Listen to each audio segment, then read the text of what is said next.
안녕하세요. 절세로 알기, 절세 알기 주는 차영현 세무사입니다.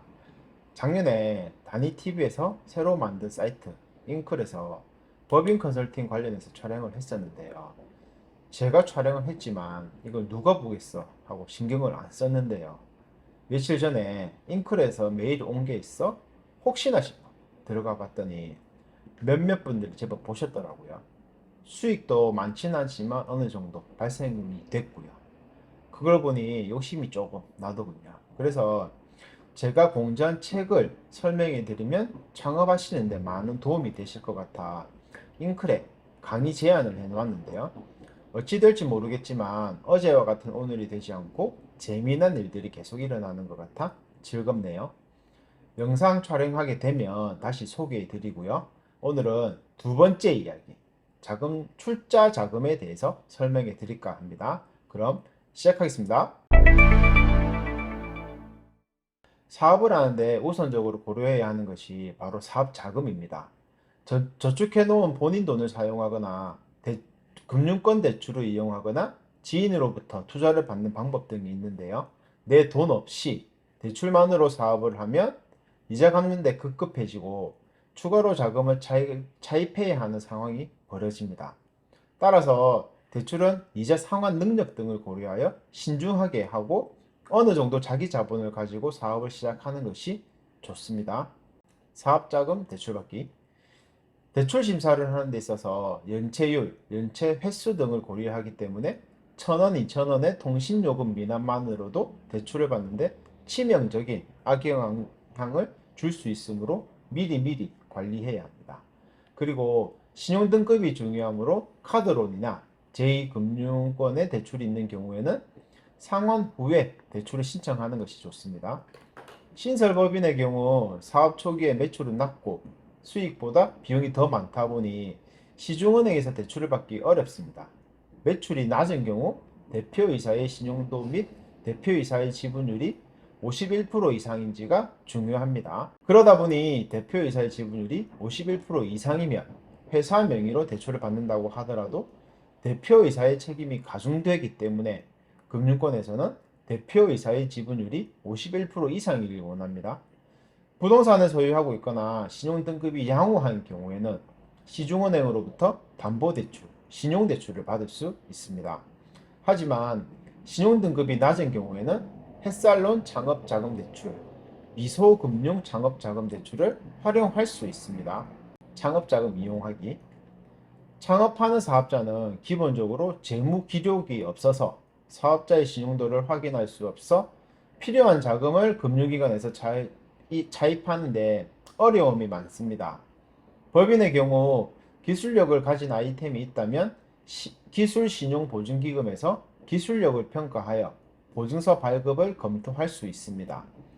소기업에 해당하는 개인사업자의 경우에는 소상공인 시장진흥공단에서 소상공인 정책자금을 동일인당 7천만 원까지 추천해주고 있으니 참고하시고요. 보통 신용보증재단과 연계하여 보증서를 80에서 100%까지 발급받아 거래할 은행을 지정하면 보증서를 담보로 은행에서 저리 평균 1.5에서 3%로 정책자금을 지원받을 수 있습니다. 이러한 정책자금도 기본적으로 신용등급이 일정 등급 이상이어야 은행에서 접수가 가능합니다. 소상공인 시장진흥공단에서 추천했다고 하더라도 보증서 발급이 안 된다면 은행에서 대출을 거절할 수 있고요. 요즘은 정책자금 주체기관과 은행이 함께 일정 기간 창업교육을 이수해야 한다는 조건을 충족하면 은행에서 대출해 주는 경우도 있습니다. 서울시자금, 서울 소재 소기업 및 소상공인. 여기에는 소상공인 창업자금, 일자리 창출 우수 기업 자금, 경제 활성화 자금 등 일반 지원 자금과 일본 수출 규제 피해 기업 자금, 메르스 피해 자금, 여성 고용 우수 기업 자금 등 그때그때 자금이 배정되는 특별 자금이 있습니다. 경제 상황과 사회적 이슈가 발생하면 지원되는 자금이 추가되기도 하니 항상 체크하시기 바랍니다. 사업 자금의 종류. 다음 표에서 보듯이 사업자금은 은행 차입금, 증여, 자기자본 등으로 마련할 수 있습니다. 각 자금 마련 방법에 따른 세법상 이슈도 꼭 확인하셔야 되고요. 금융기관의 차입이자는 비용으로 인정받아 세금을 줄일 수 있습니다. 다만 용도가 사업과 관련 없는 지출, 주택 및 주식 구입 등이라면 그에 대한 이자는 비용으로 인정받을 수 없습니다. 때문에 차입금의 용도를 명확히 규명하여 그에 대한 입증 자료를 갖춰 놓는 것이 중요합니다. 또한 신인척 등으로부터 사업 자금을 차입하는 경우에는 다음의 조건을 충족하여야 경비 처리 가능합니다. 차입 약정서, 금액, 이자율, 이자 지급 시기 등을 작성하고 송금 내용을 확인해야 됩니다. 통장 입금 내역이죠. 그리고 사업 관련성을 입증해야 하고요. 차입 이자에 대해 27.5%로 원천 징수하고 그 내역을 세무서에 신고하셔야 됩니다. 총 지급 금액의 27.5%를 차감한 잔액을 지급해야 하므로 현실적으로 그렇게 하기란 쉽지 않아서 이자는 비용으로 처리하기 힘듭니다.